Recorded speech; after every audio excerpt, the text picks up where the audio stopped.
Parce que je ne sais pas s'il sera là quand tu feras l'intervention.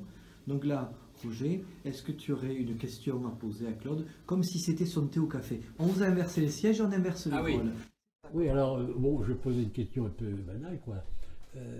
Est-ce que tu as commencé, ou est-ce que vous avez commencé à être poète, à écrire, et après, ou tout ça s'est fait en même temps? En même temps. Ah, en même temps, c'est En bien. même temps. Je crois qu'à 7 ans, j'écrivais des poèmes, je dessinais. À 7 ans? Oui, 7 ans, oui, oui. Formidable. Et vous les avez conservés, ces poèmes? Oui, oui, Ah oui. oui, il faut les conserver. Par contre, je n'ai publié mon premier recueil, c'est celui que je vais te confier, où j'ai eu le prix Voronka, aux Journées de poésie de Rhodes. Je n'ai publié qu'à 32 ans, dont oui. je suis quelqu'un qui accumule beaucoup et qui, bon, de par mon métier, je ne me suis pas tellement occupé d'éditer, de montrer mon travail non plus. Et maintenant, je découvre que je suis bien en retard. Bon, mais c'est comme ça. On va regagner le temps perdu avec une autre forme de regard dessus. Voilà. Et donc, je ne sais pas ce que je te disais là. Donc c'est dessin. C'est dessin, voilà. Et je dis très souvent, ce que j'ai dit là quand j'ai présenté, que c'est des vases communicants, véritablement chez moi. Par contre, je n'ai jamais illustré mes poèmes. Ah, les textes, vos voilà, textes. oui, je n'ai jamais fait ça. Parce que la notion d'illustration ne m'est pas... J'aime pas trop la notion d'illustration. J'aime la notion d'accompagnement de quelque chose, d'un texte. Alors accompagnement dans l'écart ou au contraire dans dans une forme d'harmonisation. Parce que je trouve que dans le livre d'artiste, chacun doit garder cette autonomie pour permettre au lecteur justement de faire dialoguer ces choses. Parce que si c'est trop donné, en tant que redondance, en tant que... ce n'est pas intéressant, quoi, je trouve, voilà. Et c'est vrai que je m'intéresse beaucoup aux livres d'artistes. Pour trouver les moyens de les faire, ça c'est très difficile. Malgré tout, là, maintenant on commence à me demander des gravures pour faire des tirages de tête ou des choses comme ça, quoi, maintenant. Mais jusque-là, non, quoi, voilà, bon. C'est un milieu, après, où on se connaît un peu et où on peut faire des choses, quoi. Mais c'est quelque chose que je veux vraiment développer chez moi. Parce que je crois que j'ai la chance d'avoir cette double sensibilité, justement, au texte, du texte, en écrivant des poèmes. Et c'est-à-dire que quand j'écris sur un artiste, j'appelle ça mes exercices d'admiration. C'est une expression de René Char, d'ailleurs. Exercice d'admiration. Ah, bon, voilà. Non, je ne connaissais pas ce terme. Et alors, quand j'écris, c'est pas tellement le résultat qui m'intéresse, que j'ai devant les yeux. C'est d'imaginer pourquoi l'artiste a fait le saut dans cette création. Donc, c'est plutôt la geste de l'artiste que le terminal qui m'intéresse. Et ce qu'il y a dans ce terminal qui peut devenir matrice d'un travail futur. Ça m'intéresse. Et je crois que la poésie permet peut-être, enfin, je m'avance beaucoup, c'est peut-être prétentieux, cette pénétration. Parce que finalement, il ne faut pas oublier que la poésie, au départ, était oraculaire. Et qu'elle est peut-être Oraculaire. oraculaire, oui. Qu'elle était rendue par la Piti ou par... Ah oui. oui. Alors, Voilà. oui. Voilà. Oui, Et d'accord. puis je crois beaucoup à l'orphisme, moi. Ah oui. Énormément, oui. Ah oui. Oui, voilà. Voilà, mais je ne sais pas si j'ai répondu. Donc c'est toujours aller Oui, de pair. ça a marché. L'amble, ça marche l'amble, je dirais. Poésie mais ça ne m'étonne pas, poésie et parce que- dessin. Oui. Et mes dessins sont des actes poétiques. Vraiment, c'est comme un Les poème. les dessins. Oui, les Ah dessins. oui, et ça se voit. Hein. C'est des instants. J'aime les arts de l'instant, la poésie. Et je ne sais pas durer dans le temps pour faire une œuvre. Je ne sais pas. Je ne sais pas. Il faudrait que Vous faites une œuvre. Donc, je ne sais pas durer dans le temps. C'est-à-dire, il faut que je boucle en 3 heures un dessin ou en 4. Oui, mais ça, Sinon, je perds le cap. Un poème, c'est pareil. Donc, c'est des arts du bref, quoi, quand même. Voilà. bon, on trouve Je ne suis ça pas un chez- poète du flot du tout, hein, Oui, moi. oui, oui. Non. Il y a les poètes du peu et les poètes du flot. C'est- C'est un mariage difficile. Et j'aime beaucoup la forme aphoristique aussi, hein, Ouais, bah oui. au niveau de... Voilà. Bah, écoutez, Après, moi, j'ai conduit beaucoup d'ateliers d'écriture. Ah oui, ça c'est bien. Ça. Voilà. Mais d'une manière très, très, très spéciale quand même. Pas du tout avec une interpellation des écrivains qui était véritable, quoi, pour essayer de trouver ce que j'appelle leur corps d'écriture, comment ils articulent les choses, toutes ces choses qui ne sont pas de surface dans la poésie, quoi, qui sont vraiment la chair de la poésie, et découvrir ça, se connaître, comme ce que tu disais, véritablement, avant de connaître son art, quoi. Je crois qu'il y a quand même beaucoup de poètes qui ont ou dessiné ou peint, parce que je pense à Mac Jacob. Mac Jacob, il a dessiné, il a oui. vécu difficilement. La poésie ne l'a jamais nourri, et il a vécu parce qu'il faisait de la peinture. Il a vendu des peintures. Et ces peintures, j'ai vu des expositions de ces peintures. J'ai aussi un très beau livre que j'ai acheté chez Béalu, Chez Marcel Béalu, oui. Au pont Traversé, qui était près de... Il avait une boutique, une très belle boutique. Je ne sais pas si vous l'avez vu à Paris dans sa boutique. Non. Ah bon. Il avait une boutique à côté du Jardin du Luxembourg. Et je lui ai montré mon livre de Mac Jacob. Ça n'a pas eu l'air de l'intéresser beaucoup. Mais enfin bon. Mais j'ai acheté, il avait un magnifique livre de dessins de Mac Jacob. Et puis Mac Jacob, quand même, il a eu beaucoup de chance, puisqu'il a quand même rencontré Picasso quand il était jeune et inconnu. Et il y a eu une gravure au musée Picasso à Paris où il y a Picasso et Mac Jacob. C'est une gravure superbe. Et moi, je l'ai en reproduction dans un livre. C'est quand même... Vous voyez, là, il y a eu des rencontres un peu... Et puis il y avait Gertrude Stein dans les parages, Gertrude Stein. qui est vraiment, en tant que poète En aussi, tant qu'écrivain, elle est assez- c'est remarquable. Ah ouais, ouais.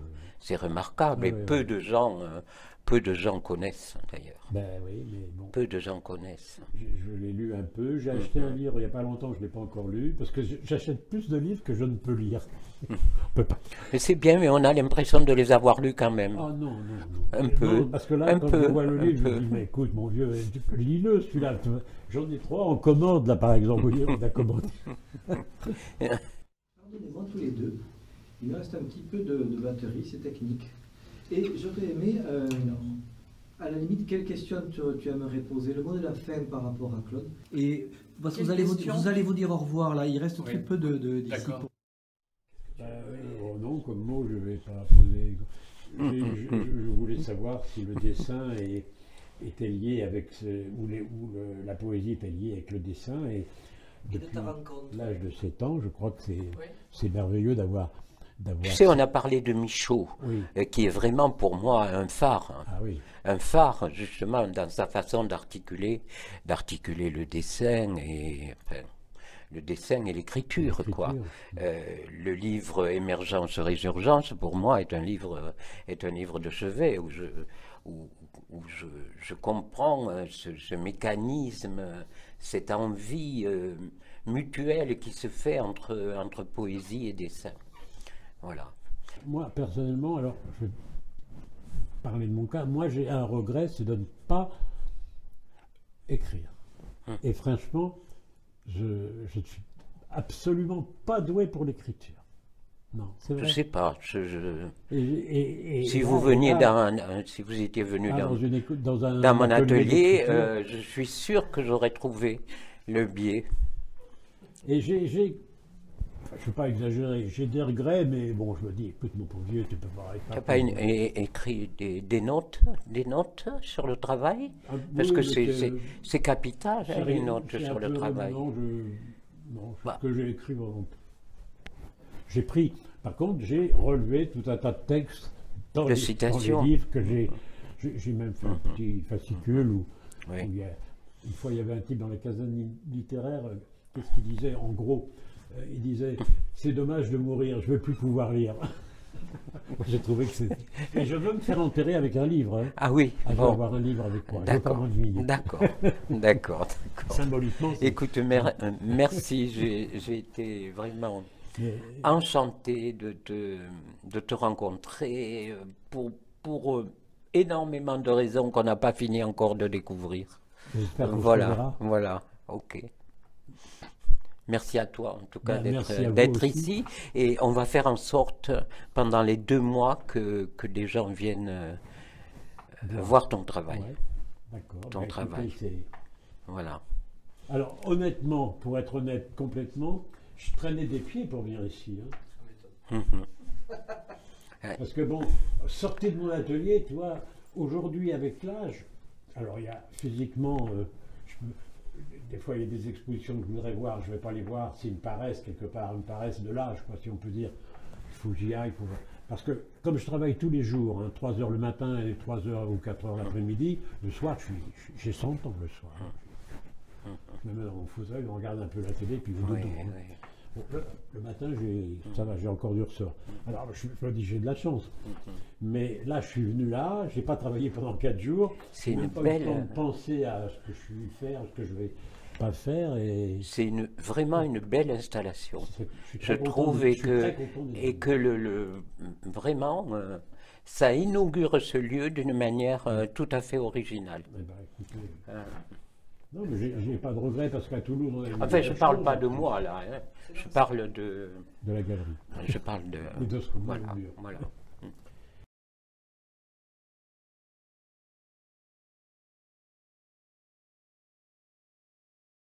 Par rapport à nos présences purement humaines et artistiques et poétiques, nous nous sommes très bien accordés.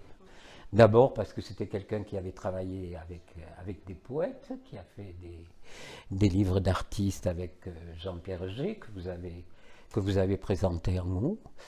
Et puis, quelque part, sur la subtilité de ces variations qu'il arrive à faire avec ce carton qu'il a découvert à un moment, en jouant sur les ombres, sur les plans, je crois que si on veut bien le considérer, il y a une très grande subtilité et non pas une production de série qui pourrait être issue de je ne sais quel ordinateur, voilà, et qu'on peut le ressentir. Et on peut peut-être ressentir également des choses de ce type par rapport à mon œuvre. Ouais, puis vous avez créé un petit déjà. Oui, voilà. À l'issue de votre rencontre, tu as eu un cadeau, quoi. J'ai eu un cadeau, oui. C'est-à-dire, il m'a offert un emboîtage, enfin un coffret, j'aime pas le mot emboîtage, un coffret pour mon recueil qui a eu le prix Voronka en 1984, dont je n'ai plus qu'un exemplaire, voilà. Et fidèlement, il me l'a envoyé au bout de 15 jours, ce que je trouve être une preuve de fidélité. Et c'est un lecteur de poésie aussi. Voilà. Oui, c'est un bel artiste. Enfin, après, bon, je ne sais pas si vous avez fait un peu le tour et si vous avez découvert un petit peu le travail de Roger Bensasson. Puis il faut voir aussi dans le catalogue un peu comment il a commencé sur une forme de géométrisation, mais dans le plan, ouais, un peu avec beaucoup de couleurs aussi. Et c'est pas des tressages à la François Rouen, mais ça peut y faire penser. Voilà. Donc, tu te présentes? Oui. Bon, Patrick Zemblema, je suis pas artiste. J'ai compris que dans l'assemblée, il y avait beaucoup que des artistes. Je suis pas artiste, je suis un ami de Claude. Et Claude m'a fait découvrir les livres d'artistes, enfin ses livres d'artistes à plusieurs occasions. Il a beaucoup collaboré avec des artistes qui ont réalisé des peintures, des gravures ou des. Et lui, à partir de ces peintures ou de ces gravures, a écrit des textes qui sont en symbiose finalement avec l'œuvre. Et ça, c'est quelque chose qui m'intéresse beaucoup, ce travail de collaboration entre un poète et un artiste, quel qu'il soit, peintre ou autre. Mais parce que je suis un peu l'esprit tordu, je me suis aussi posé la question, est-ce que dans l'autre sens, alors il y a des exemples un peu fameux de peintres qui ont réalisé des œuvres à partir de textes. Généralement, de ce que j'ai compris, mais peut-être vous allez me contredire, généralement c'est un peu l'inverse, c'est-à-dire qu'il y a une œuvre et puis ça inspire un poète qui écrit des lignes là-dessus. Et est-ce qu'il y a des cas de figure dans ton passé nombreux de collaborations et de livres d'artistes, est-ce qu'il y a des cas de figure où tes textes ont inspiré disons que le processus a démarré par l'écrit et ensuite C'est vrai que c'est plus dans ce sens que dans l'autre. Même par rapport à moi-même, par exemple, à part dans mon premier recueil, que vous verrez en haut, je n'ai jamais mis des graphismes en illustration de mes poèmes, par exemple. Ce qui m'intéresse dans le livre d'artiste, c'est pas en termes d'illustration, terme à terme, c'est pouvoir transposer avec le matériau poétique qui est le mien, l'univers de l'artiste, pas tellement le résultat que j'ai devant les yeux, mais plutôt ce que je présuppose je vais employer un mot savant, de la geste de cet artiste, c'est-à-dire le geste qui l'a amené à faire le saut dans cette œuvre. Et j'essaie, au niveau de la poésie, presque de le deviner ou de le révéler. Voilà, c'est ce qui m'intéresse dans cette démarche. Après, je dirais que je dis souvent une phrase de Victor Ségalen, qui était poète, qui parlait de la coexaltation des langages. Je trouvais cette formule très très intéressante. Et puis, il y a des artistes que je révère, des poètes comme Michaud qui se sont illustrés dans les deux manières. Il explique très bien dans un livre qui s'appelle Émergence, Résurgence, qui est un de mes livres de chevet. Et puis je pense que la poésie,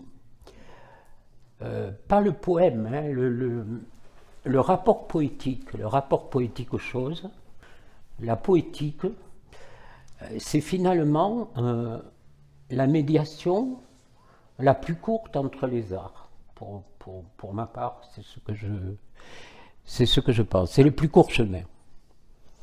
Alors, je sais bien que les artistes qui n'aiment pas parler ont un problème parfois avec le langage. Alors, ça peut venir du scolaire, ça peut venir de tas de choses. Mais ce dont je me suis rendu compte pour m'être affronté à des artistes qui justement n'aimaient pas forcément l'écrit, c'est que par le biais de la poésie, eh bien, ces prévenances tombent absolument. Donc, je pense que voilà ce en quoi je crois par rapport au livre d'artiste. Dans le livre d'artiste, il n'y a pas que les deux collaborateurs, le plasticien et le linguiste, le poète. Il y a aussi l'éditeur, tous les effets de maquette qui arrivent à harmoniser, à faire objet poétique, artistique en tout cas, que beaucoup de gens prennent cela pour un luxe et ne s'autorisent pas d'ailleurs à en acheter, pensant que c'est... Et parfois c'est souvent c'est très cher, effectivement. C'est très difficile de trouver un éditeur qui veuille se lancer dans cette aventure. Pour le livre qui est présenté en mots, qui s'appelle Cendres et Lucioles, que j'ai fait sur des lavis d'encre d'Antoine Voisin, chez cet éditeur qui s'appelle Réciproque, le mot réciproque désignant effectivement un livre où il y a réciprocité entre les langages. Nous avons mis 3 ans à trouver un éditeur et 1 an pour le mettre au point. 1 an. Voilà. Donc il y a tout le problème de l'espace du livre, de tout ce qui fait ce métier d'éditeur, d'imprimeur, de la reproduction des œuvres et tout ça, qui fait que c'est un objet qui peut être un objet de méditation et de contemplation. Merci. Merci de ta réponse. Et cette collaboration que tu as eue dans le cadre de la Galerie 21, là, elle peut donner lieu à un livre d'artiste, puisque j'ai compris que vous étiez particulièrement bien entendu. Oui, il y avait eu une osmose entre vous deux. C'est ce que j'ai dit, c'est-à-dire qu'il a réalisé donc un emboîtage pour moi, et nous avons un projet de faire un livre d'artiste, parce que j'ai écrit un texte sur son œuvre. Et voilà, je vais en écrire 2 autres d'ailleurs. Donc de cette friction de cette friction, oui, c'est une friction, c'est ça, c'est un côtoiement, c'est un accompagnement qui se fait et qui révèle autre chose que la somme des 2 individualités. Et donc qui fait avancer énormément dans l'ordre du poétique, justement. C'est intéressant. Bien, mais merci Claude. Merci à toi. Parmi tous les dessins et gravures qu'il y a, je préfère, quant à moi, celle où il n'y a presque rien. Presque rien, oui, voilà. Et je pensais, par rapport à ce que tu disais tout à l'heure, il n'y a pas beaucoup. Est-ce qu'ils sont abstraits, par exemple, ces dessins ou ces gravures, est-ce qu'elles sont abstraites et dans la poésie, est-ce qu'on peut relier la poésie abstraite? Il y a Valéry qui a fait des choses comme ça?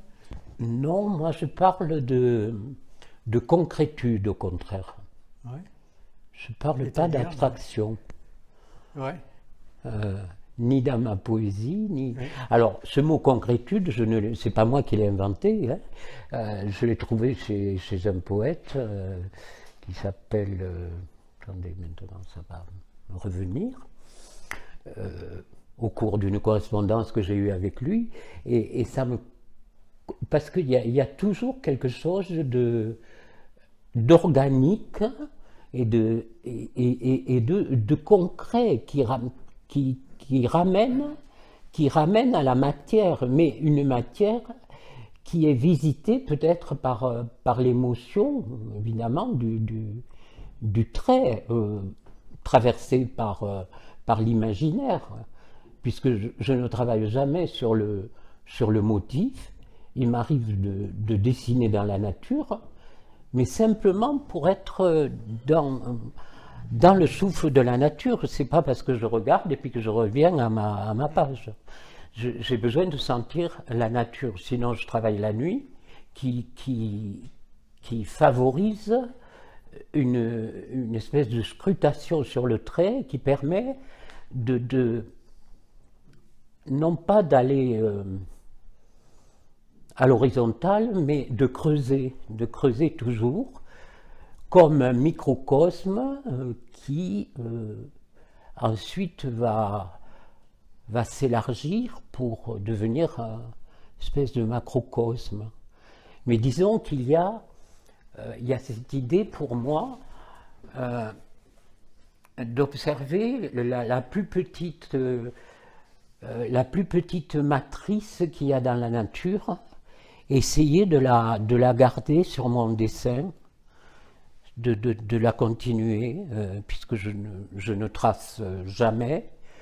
Bon, bien sûr, j'ai un sens de la composition, donc je sais quand je vais aller près de la marge et tout ça. D'ailleurs, c'est ce qui est le plus difficile, d'aller vers la marge.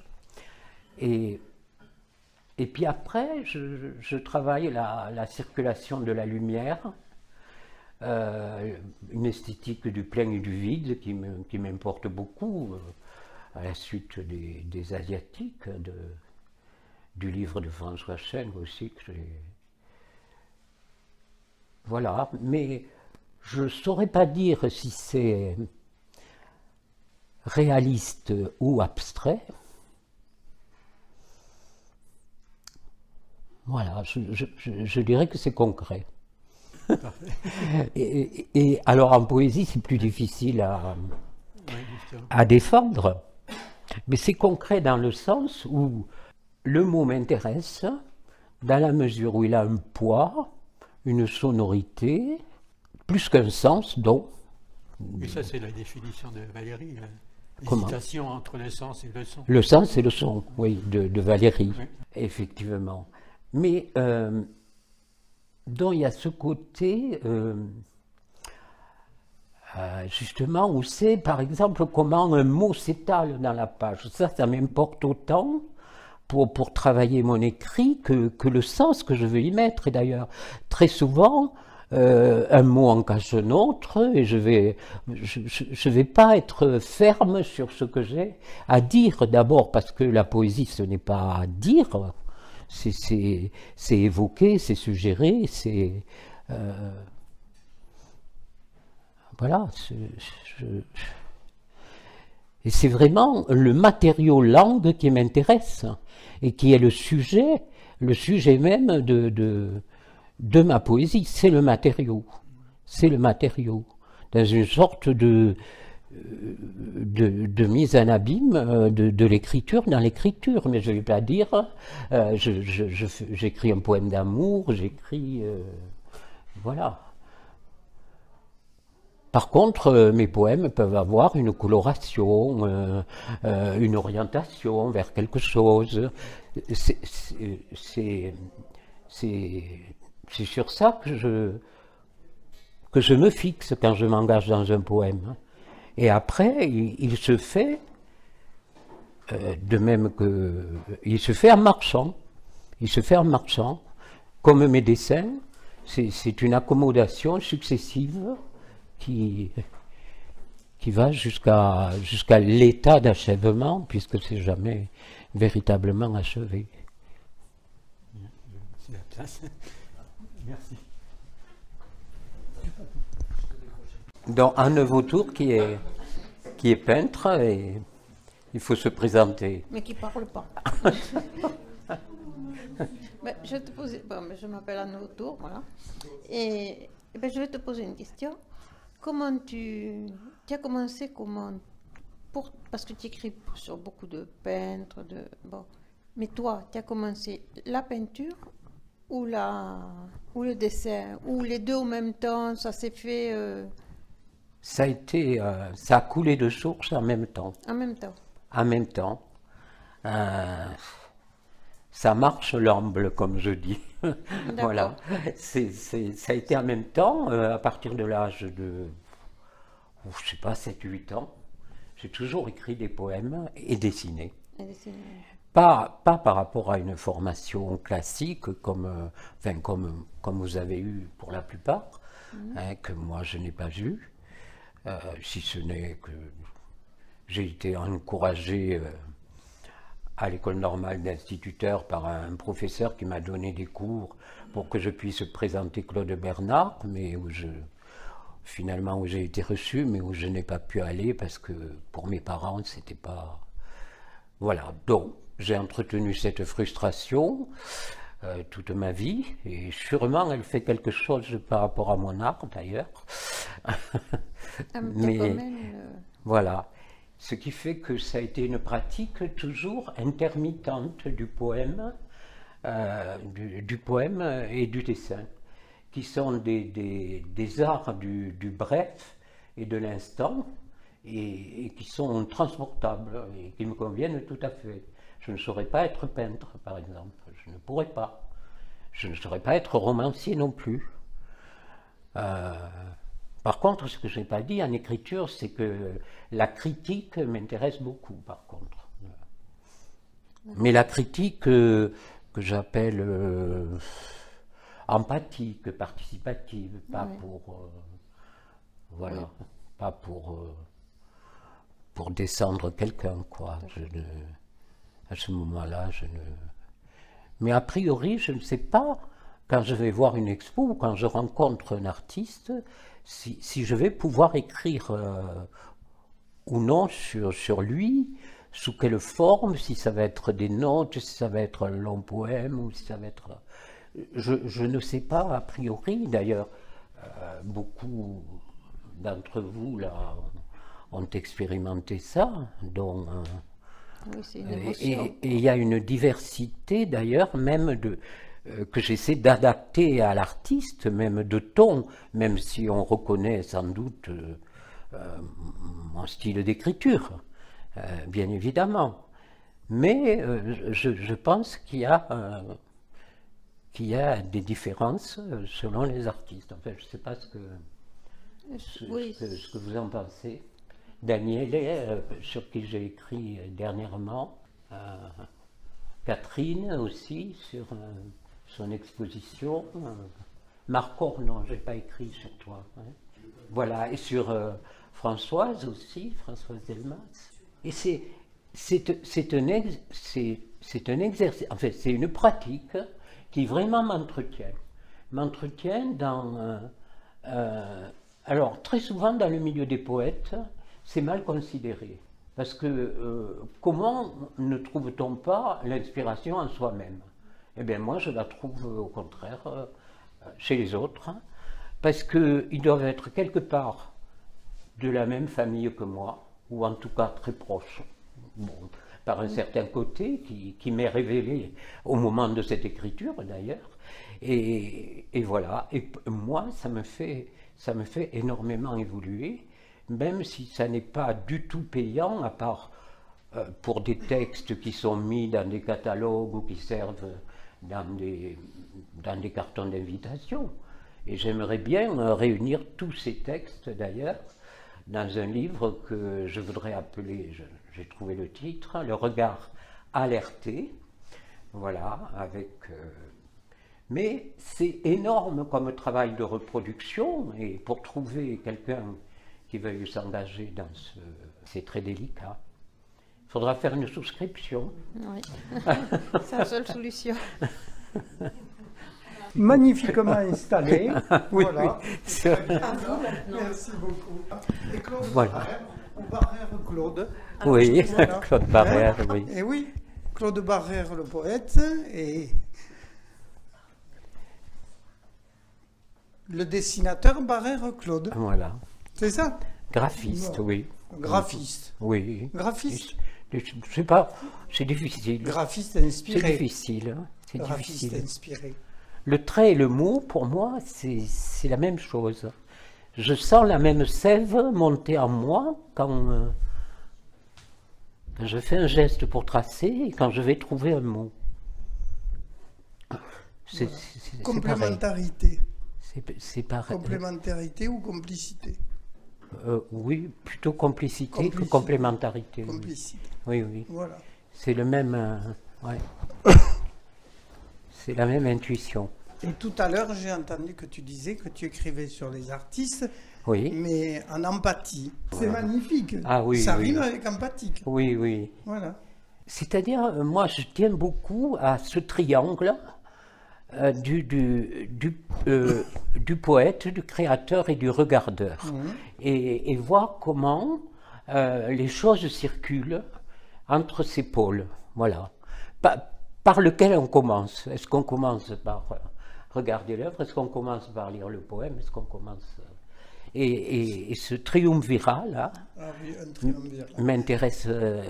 m'intéresse beaucoup et m'a valu des relations formidables d'amitié, Bah, écoute, de complicité, de... Le contraire serait surprenant. Si j'étais Non, peintre mais- et que tu écrivais comme tu écris sur les peintres,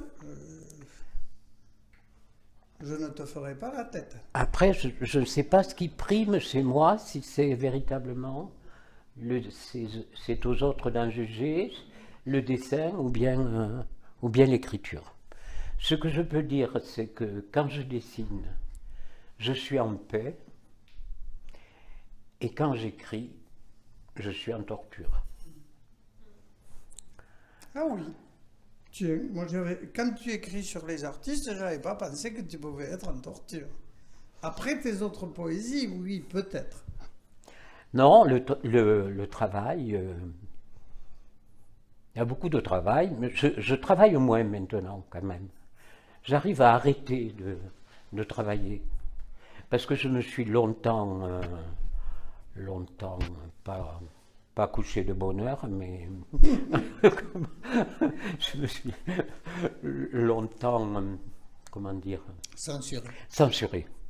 Voilà, et le temps passe. Et tu ne On te est à plus de censures- 70 ans. tu ne te Je me censures suis plus. consacré à mes étudiants, Ah, seulement? à l'enseignement, et puis j'ai oublié véritablement Et Claude? de publier, parce que je n'étais jamais content de l'état de mes œuvres. Les dessins, j'ai eu plus d'occasions, peut-être. L'arbre, d'ailleurs, est un de mes thèmes de prédilection, parce qu'il fait le lien entre le haut et le bas, Entre le haut et le qui bas. est aussi une de mes thématiques en poésie, la thématique de l'élévation et de la chute. Si vous me lisez, vous trouverez ça. Voilà, mais l'arbre, dans sa croissance, dans son expansion, dans sa vibration, et je révère un dessinateur que peut-être vous connaissez, qui s'appelle Alexandre Holland, qui a écrit un bouquin que je vous recommande, ses notes sur la peinture, et qui s'appelle Je suis ce que je vois, avec des notes remarquables. C'est quelqu'un qui, obsessionnellement, au fusail la plupart du temps, à la mine de plomb, a fouillé tous les aspects d'un arbre qu'il a, d'un grand chêne qu'il a face à sa propriété. Voilà, il a beaucoup travaillé avec des poètes d'ailleurs, mais je vous recommande ce livre vraiment avec ses notes qui apprennent beaucoup sur le dessin, sur la poésie, et c'est édité aux éditions RS, qui sont de très belles éditions toulousaines, qui éditent de la poésie aussi magnifiquement. Voilà. Et c'est vrai que cette espèce de vibration, d'oscillation aussi qu'il y a dans... je ne sais plus, quelqu'un est venu tout à l'heure, elle m'a dit, il y a comme une oscillation dans vos dessins, comme quelque chose qui... une vibration qui vient d'ailleurs de mon tremblement aussi, que j'ai réussi à canaliser comme ça aussi. Voilà. C'est le vent qui Et j'y souffle tiens. dans tes dessins. Je crois que je suis parti de quelque chose, d'un trait. Vous voyez, là, il y a des œuvres de plusieurs périodes, d'un trait qui était formel, malgré tout, qui était très formel, qui limitait, qui séparait, à un trait maintenant qui réunit beaucoup plus. Enfin, si vous regardez des choses qui sont derrière, c'est-à-dire, ça c'est la gravure qui me l'a donné, parce que on me disait toujours que je ne nourrissais pas assez mes gravures, parce que je refaisais mes dessins à la pointe sèche. Voilà. Et là maintenant, c'est cette matière qui m'intéresse. Et derrière ce pilier, là, vous verrez, là, ma dernière œuvre, Ah, elle est superbe. justement, où j'essaie où je commence une série qui va s'appeler Genèse, de m'approcher de la matière, mais sans que ça fasse penser forcément comme avant à du végétal ou à du minéral, un peu d'avancer et puis d'inventer des formes, quoi, des formes avec des clartés, des lumières qui naissent, voilà. D'ici à ce que je devienne Dieu. Mais c'est ce qui m'intéresse maintenant. Donc la matière, véritablement la matière. Alors ne te censure plus, couche-toi très tard, dessine beaucoup et écris-nous plein de poèmes. Hein? Merci Roger, merci d'être venu. À bientôt, Au Claude. revoir. Bon, alors, cher Claude, j'ai une petite question toute simple. Parce que pour moi, l'écriture et la gravure, enfin, moi en tout cas, je te pose une question qui m'intéresse bien sûr, c'est la question du trait d'union, du trait, voilà. Et je me demandais si tu pratiquais la calligraphie, comment tu mettrais, parce que je trouve que en fait, la calligraphie, c'est à la fois ce plein et ce vide, c'est à la fois, ça va dans la chair du mot. Il me semble que ta poésie, en fait, c'est une sculpture, je trouve qu'elle a de la chair, je la rapprocherai de la sculpture, où tu y vas... tu l'attaques, quoi, en fait, même si après ça peut être très agréable, voilà. Et la gravure, en fait, c'est un peu pareil, hein, quand on creuse ces mots, et ben, pour faire ce trait. J'attaque le poème comme j'attaque la plaque. Voilà. Oui, oui. Et c'est cette concrétude dont je parlais justement. C'est-à-dire, pour moi, la poésie, c'est pas du tout une évanescence, une vague rêverie.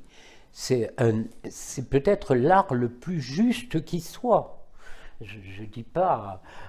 par exemple, pour mes poèmes, pour mes dessins, excusez-moi là, je dérive un peu, on me parle de précision.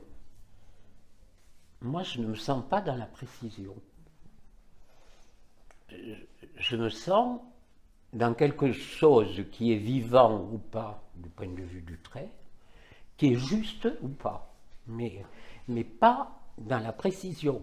Parce que les gens, peut-être, imaginent que je travaille en continu quand je fais quelque chose comme ça, là. Mais pas du tout. Je rêve, je lève les yeux au moins les 3/4 du temps par rapport à l'exécution, où je me demande ensuite comment continuer, comment me sortir d'un mauvais pas dans lequel je me suis mis, ainsi de suite. Hein, voilà, quoi. Comment accommoder petit à petit la forme, de proche en proche, comme si elle s'auto-générait, comme les cellules dans la nature, un peu. Et alors- Mais je t'ai pas répondu là. Oui, Bon, mais trop. c'est pas grave. Trop. Je vais t'en poser une autre. Alors, est-ce que quand tu écris, est-ce que tu écris à la main ou à la machine? Oh, j'écris à la main d'abord. Ben voilà. Tu m'as À la main répondu. d'abord, oui, oui, à la main, oui, oui. Mais le dessin est une écriture, hein, de toute façon. Le dessin. Après, j'ai fait de la calligraphie. Je ne peux pas dire que ça me convenait tout à fait. Ou alors j'aurais fait de la calligraphie. Libre. Oui, fantaisiste. Voilà. Voilà. Bon. Mais par rapport à un code, Oui, non, mais c'était pas par rapport au code, c'était Mais- par rapport au trait même en. et au plein et au vide. Oui. Voilà, c'est ça. Ben, de toute façon, dans la composition, une composition, elle est faite de plein, de déliés, quand on danse, c'est pareil, dans le mouvement, hein, Eh oui. il y a des accents, il y a, voilà. Et le mot composition, d'ailleurs, appartient à tous les arts. Je pourrais parler de la musique aussi par rapport à... Et du rock. Hein? Et du rock. Et du rock aussi, oui. Bon. Bon, Mais là, ça sera pour une non, autre oui, séance. ce sera ça, c'est Vous ça. reviendrez. Bon, merci. Oui, merci à toi. De Claude, je suis ravie d'être là, d'arriver comme ça, vraiment au dernier moment. J'ai eu un contretemps. Et moi, j'ai une question qui me vient vraiment à l'esprit. Qu'est-ce que qui vient en toi en premier? Est-ce que c'est le poème, le dessin? Est-ce que tout en écrivant un poème, tu as besoin de passer au dessin, de revenir au même poème? Voilà la question que je me pose. Parce qu'il y a une très grande complicité entre les deux, pour moi. Non, c'est un état qui est un état poétique, qui est un état de disponibilité de l'être, hein, qui me prédispose à trouver des mots ou bien à entreprendre un dessin. C'est un état.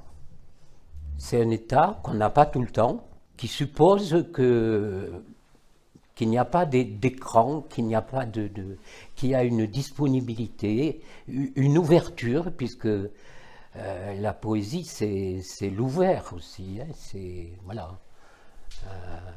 Et un dessin, il peut être fermé ou ouvert aussi. C'est pareil, quoi. Il peut.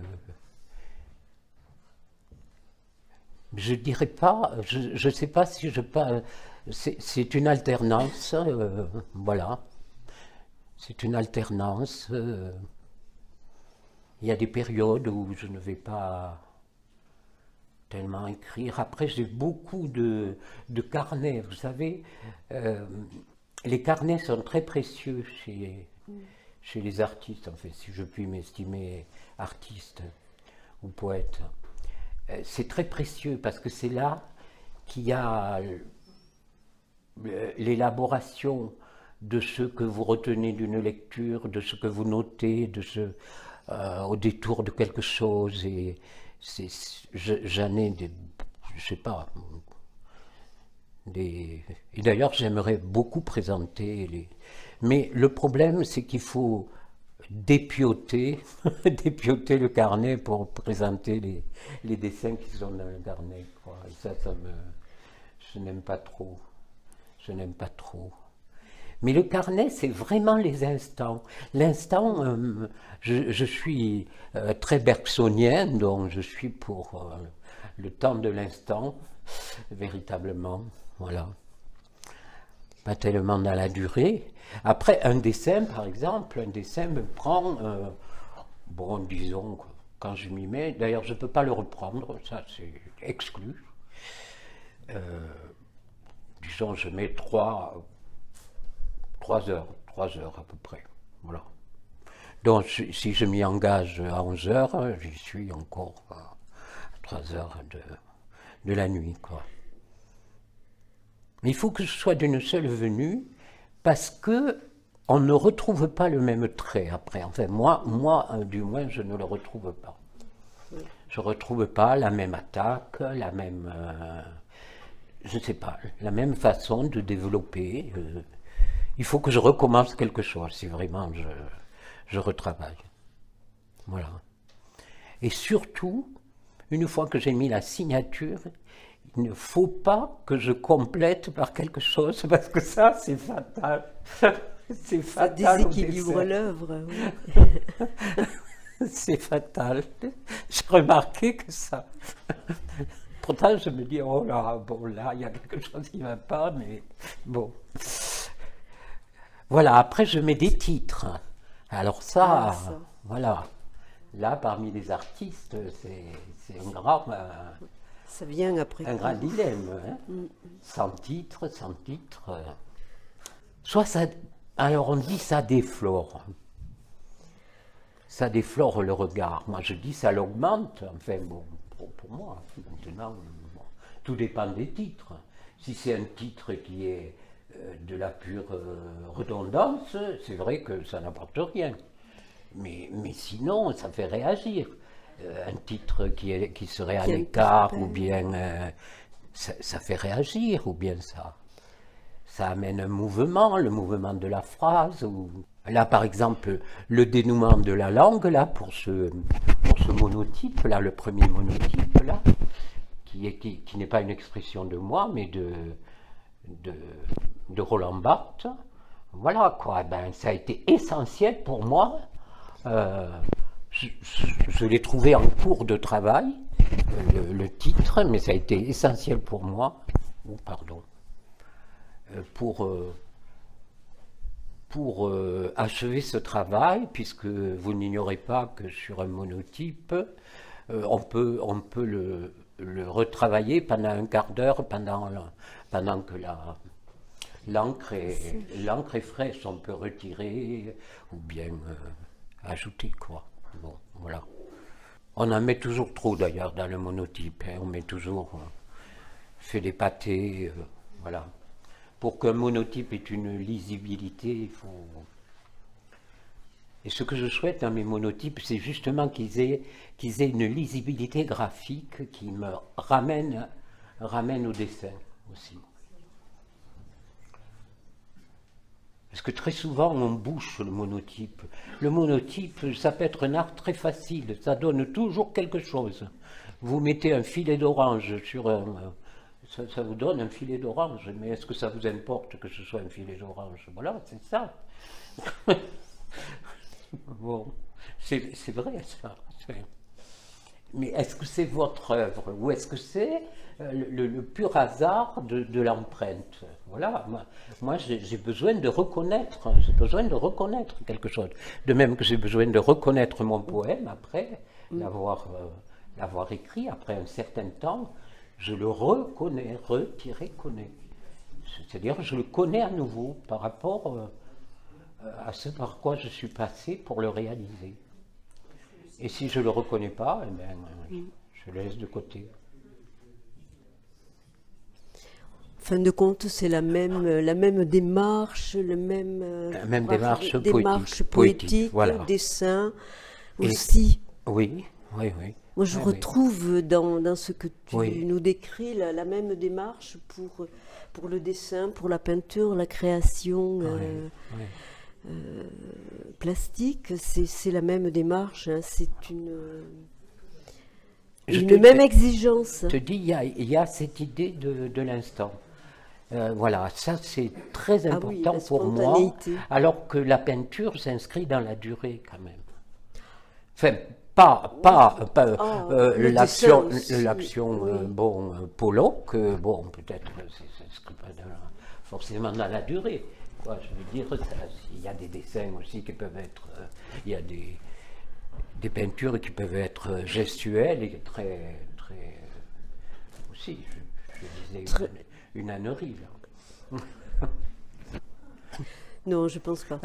Si, quand même, un peu, bon. Mais c'est dans la durée, je pense, oui.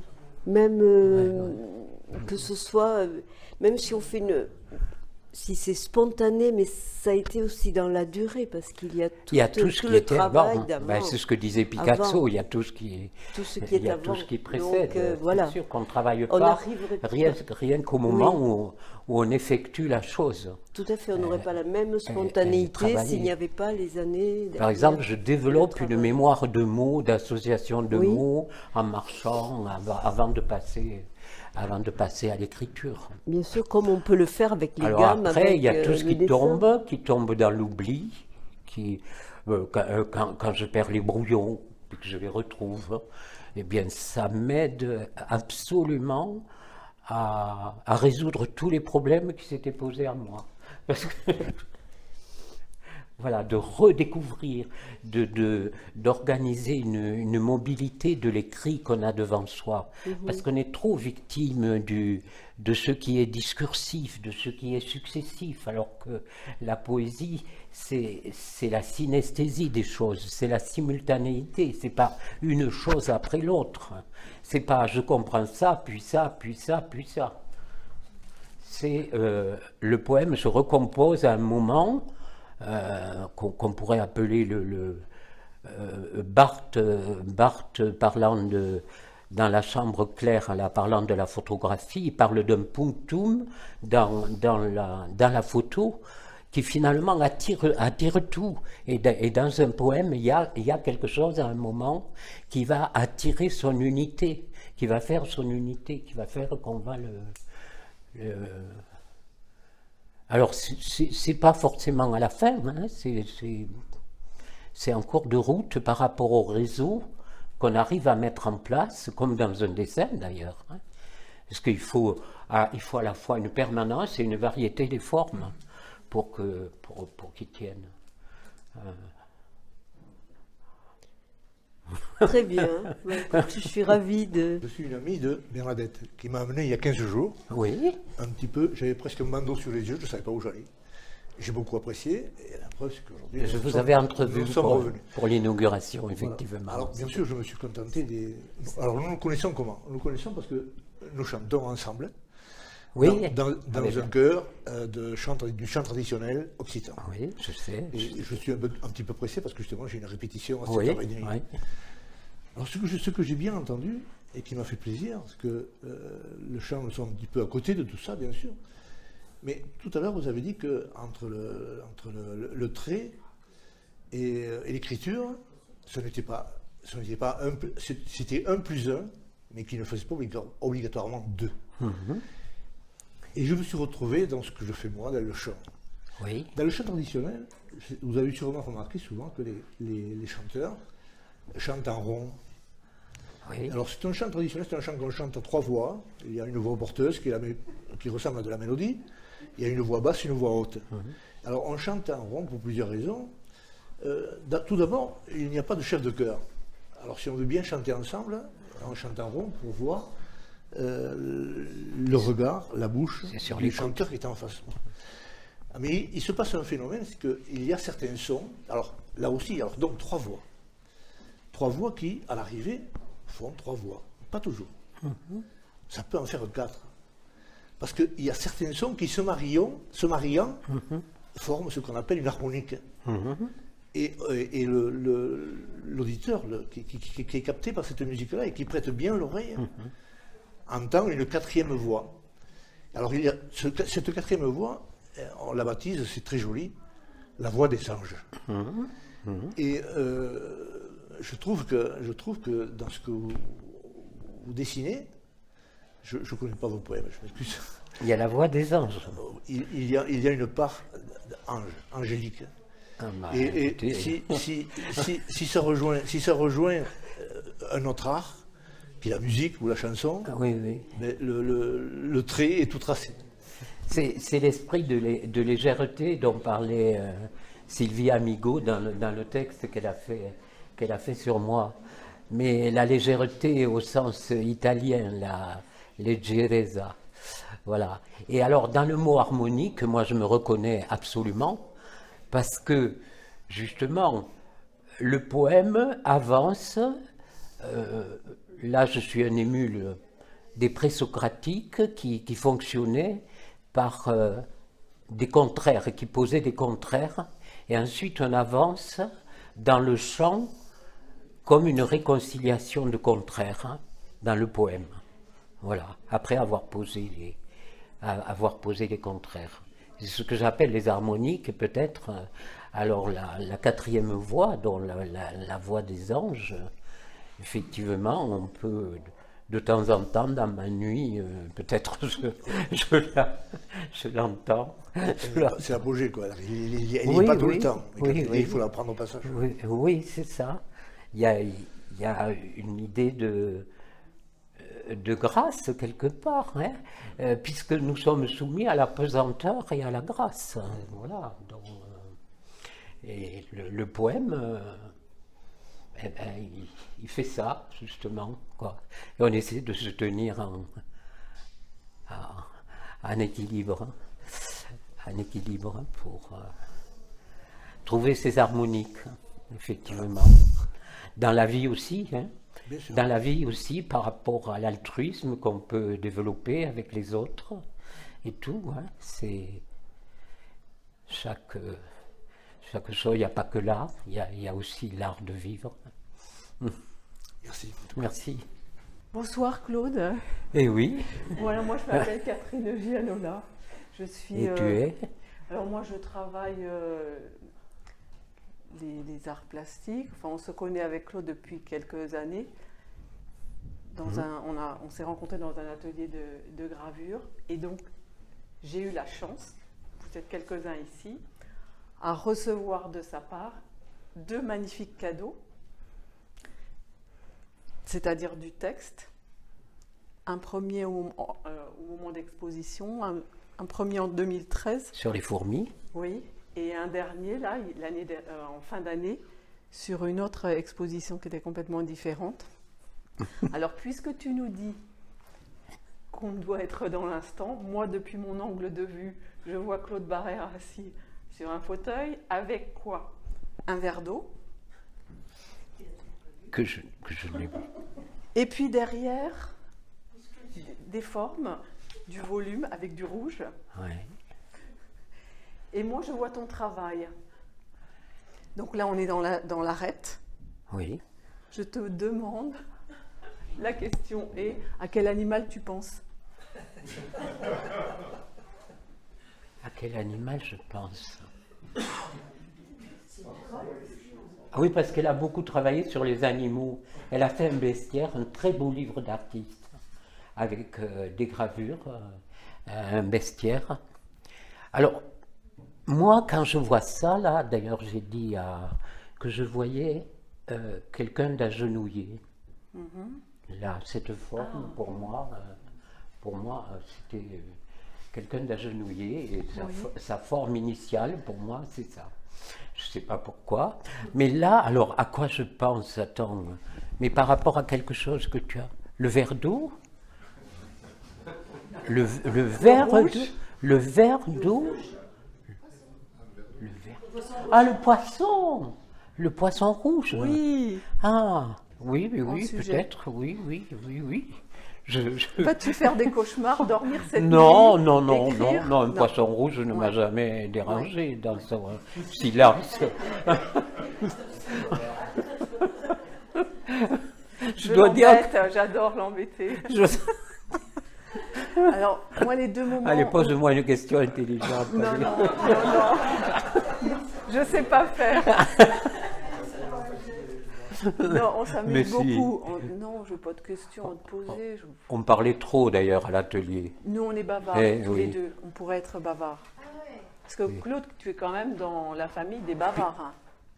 Non, c'est-à-dire que tu te souviens par rapport aux mots, quand il y avait un mot qui était lancé dans l'atelier, moi je le reprenais et puis je le développais, voilà. Tu l'extrapolais, oui. Voilà. On pouvait se ping-ponger tous les deux. Voilà. Oui, c'est vrai. Oui. Et il y en avait que ça dérangeait beaucoup d'ailleurs, parce qu'on ne travaille que dans le silence. Bon, moi ça m'angoisse plutôt de travailler dans le silence. C'est tout ce que j'avais à te dire. Je ne voulais pas te déranger parce que je pense que tu dois quand même commencer à fatiguer. Alors, ma mère me disait, quand j'étais petit, tu tombais en arrêt devant les mots. Et alors, je les répétais à satiété. Quand j'en avais trouvé un, je le répétais, je le répétais, je le répétais. Et c'est toujours pareil. Quand je rencontre un mot, je dis, ah, celui-là, il te faut l'employer dans un poème. C'est sûr que tu vas l'employer. C'est sûr que tu vas l'employer. Oui, oui. Je pense que depuis le temps que je te connais et les moments où on a été sur les textes, à la fois, tu sais, dans quelle aventure on a été tous les deux à écrire un texte, enfin on était 4, où tu m'as dit, mais Catherine, tu es divergente. Ça c'est entre nous. Et moi je pense que les mots, tu les considères comme des sortes de petits cubes, des Legos. Et les mots ont une forme pour toi. Je l'avais dit. On rédigeait un texte de pétition. Et alors, moi j'avais fait un brouillon qui me paraissait, bon, aller de soi, qui faisait... Et alors Catherine, elle me disait, mais on pourrait mettre ça, mais on pourrait mettre ça, mais on pourrait mettre ça. Alors, je lui dis à la fin, arrête d'être divergent. Oui, c'est vrai. D'ailleurs, on n'a pas réussi avec ce On n'a pas réussi d'ailleurs, ni en étant convergent, ni en étant divergent. C'était par rapport à la vente de Croix-Baragnon, où nous avions les ateliers de gravure et tout ça, qui a été vendu par la mairie. Voilà. Et où nous figurons dans l'ancien fascicule Voilà. de la mairie comme ex-Croix-Baragnon. Ex-Croix-Baragnon, voilà. Et l'atelier est ailleurs maintenant, voilà. Et on a détruit d'autres ateliers aussi. Voilà, quoi. Donc, Bon, alors Claude, comment poser cette question?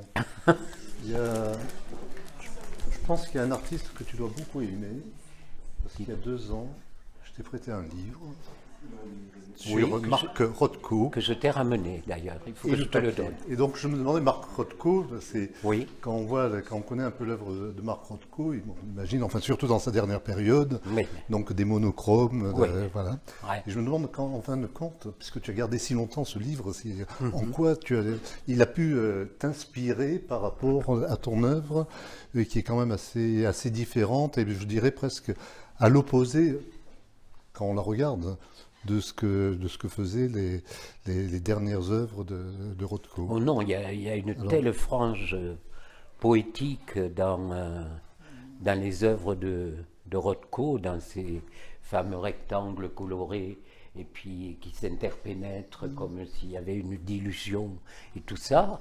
Et moi, je sens ça dans la frange de mes dessins aussi. Je sens, pas dans la couleur. Et puis je vais te dire, j'ai eu une émotion très forte en voyant l'exposition Rothko au Musée d'Art Moderne à Paris, en entrant dans la salle des dernières œuvres, donc, qui étaient des monochromes tout gris, absolument. Dans le livre, d'ailleurs, j'ai appris, dans le livre que tu m'as prêté, qu'en parallèle, il faisait des choses bien plus marrantes, mais que finalement, on a retenu ça. J'ai été pris d'une telle émotion, puisqu'on sait qu'il s'est suicidé. Voilà, quoi. Et surtout, j'aime énormément les écrits de Rothko. J'aime... je crois que j'ai appris à écrire... Enfin, j'ai appris à écrire de la poésie compris chez certains philosophes qui écrivent bien, des gens comme Yankelevitch par exemple, ou Lévinas, ou enfin, d'autres, et chez les peintres, les artistes qui prennent des notes sur leur travail, justement. D'où ce livre que je vous ai signalé sur Alexandre Hollande. Je suis ce que je vois. Parce que je trouve qu'il y a là une vérité, une poésie, quand Yankelevitch parle de la musique, de ce presque rien là, de ce truc impalpable. Et puis parce que je pense que dans toute œuvre, il y a la pensée. je dis pas la cérébralité, je dis pas l'intellect, je dis la pensée.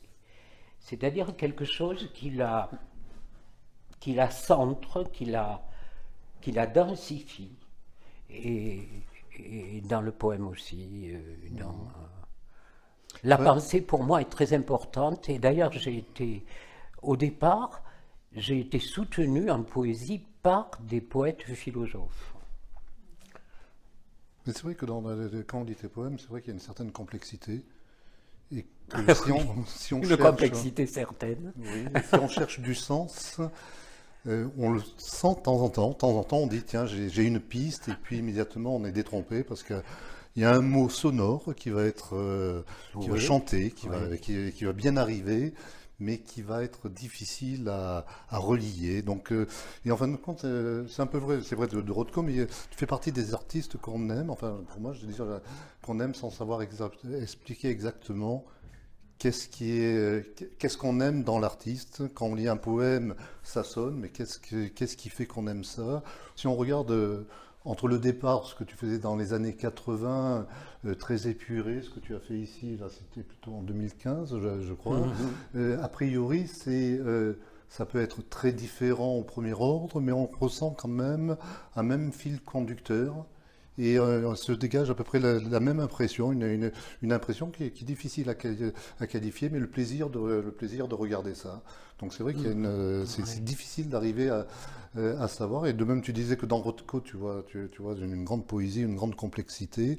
C'est vrai que c'est très profond, sans qu'on sache bien expliquer qu'est-ce qu'il y a vraiment, quelle est cette profondeur et en quoi elle nous touche. Tu vois, il dit dans le livre comment il s'est extrait de tous les expressionnistes américains et tout ça pour arriver à cette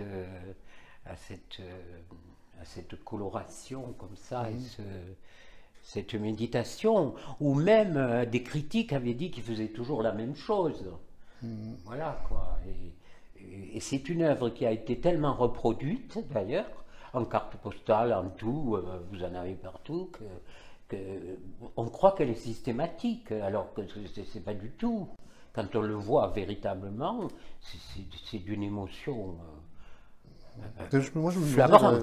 C'est vrai parce que je me souviens que je me suis demandé d'où j'aimais Rothko, pourquoi j'aimais Rothko, et je me suis rappelé que j'ai vu les premières peintures de Rothko à la National Gallery à Londres, et ça a été une grande émotion pour moi, comme ça, mais c'est vrai qu'on a l'impression que c'est facile à faire, on ne voit pas d'où est la complexité. Donc les œuvres, sans qu'une œuvre peut être très simple, une œuvre peut être très compliquée, et tu arrives, c'est ce qu'il y a d'assez impressionnant chez les artistes, parce que comme j'ai travaillé un peu avec toi, j'ai vu comment tu travaillais, et il y a quelque chose qui me fascine, parce que moi je suis plutôt quelqu'un de très figuratif, de très précis, de très méticuleux, donc à l'opposé de ce que tu fais, et ce qui me fascine, c'est de voir comment le regard, à un moment, un peu comme quand on a un kaléidoscope, là, on fait converger des figures, et puis à un moment donné, il y a quelque chose qui sort, et le regard, l'œil de l'artiste dit, oui, voilà, c'est ça que je veux, et c'est ça qui exprime ce que je veux faire passer aux autres, et ça, je trouve que c'est très impressionnant quand même d'avoir cette justesse dans le regard critique par rapport à son œuvre, pour dire à un moment donné, ça y est, j'y suis, et ce que je produis a un sens, porte une émotion, et cette émotion, je peux la faire passer. Et ça, pour ça, c'était une très grande leçon de voir comment tu travaillais. Je peux dire que c'est pas un calcul, hein, je comprends bien, non, mais je comprends bien.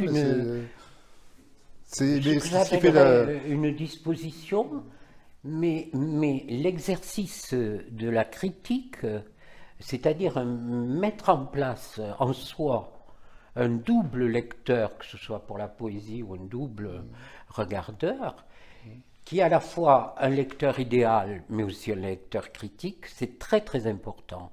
Et je pense que... Et tout le monde ne met pas en place cela, je crois. Non, mais dans le sens... c'est notre voix intérieure qui t'accompagne, En fin de compte, c'est ce qui fait l'artiste. L'artiste, c'est quelqu'un qui a une voix intérieure. Tout à l'heure, vous parliez du livre d'artiste. Je crois que Nicolas de Staël, qui avait fait un livre d'artiste avec René Char, a passé, je crois, 1 ou 2 années et a arrêté complètement son travail de peintre parce qu'il était tellement absorbé par ce travail, parce qu'il n'arrivait pas à trouver, il n'avait pas. Et quand on voit c'est impressionnant parce que quand on voit le travail de Nicolas de Staël à cette occasion. Quand on voit le livre, la première fois que je l'ai vu, je me dis, bon, c'est peut-être pas si compliqué que ça. Enfin, quand on a l'impression il y a une apparente simplicité dans ce livre et qui est questionnée quand on se dit, mais il a eu énormément de mal à sortir ça et ça a été vraiment des essais pour arriver à trouver l'agencement juste de ce qu'il voulait faire, en accord avec sa pensée, en accord avec les textes de René Char. Donc c'est vrai qu'il y a une voix intérieure qui fait que l'artiste, ou vraiment le vrai artiste porte en lui ce regard et enfin à cette voix, et tant qu'il n'a pas réussi à découvrir vraiment ce qui le satisfait, il est obligé de se remettre en cause, et ce qui fait peut-être la grandeur des grands artistes. Mais il y avait tellement de choses déjà en commun entre René Char et Nicolas de Staël. Oui, c'est vrai. C'est de toute façon, ils n'ont pas eu de mal après à se mettre, parce qu'il y a véritablement... Moi, j'apprécie beaucoup aussi la poésie de René Char, d'ailleurs. Oui, je ne suis pas étonné. Voilà, que d'aucuns trouvent difficile, métaphysique, Dieu sait quoi, alors qu'elle est sensible au dernier degré. Elle peut être très sonore. Si vous lisez les feuillets d'Hypnos, c'est une merveille. C'est une merveille. Le deuil des Névons, le deuil des Névons, qui est un poème magnifique, qui est le deuil des Névons. C'est sa maison de famille, une grande maison dont il a été obligé de se séparer à la mort de ses parents, et donc c'est un poème très très nostalgique, très très beau. Un autre poète que j'aime beaucoup, qui s'est beaucoup intéressé aussi aux artistes, et aux sculpteurs en particulier, c'est Pierre Reverdy. Oui, je connais. Quand je pense à ce côté concret, je pense aussi à Pierre Reverdy. Ce côté très, très simple, très sculpté aussi, et très... voilà.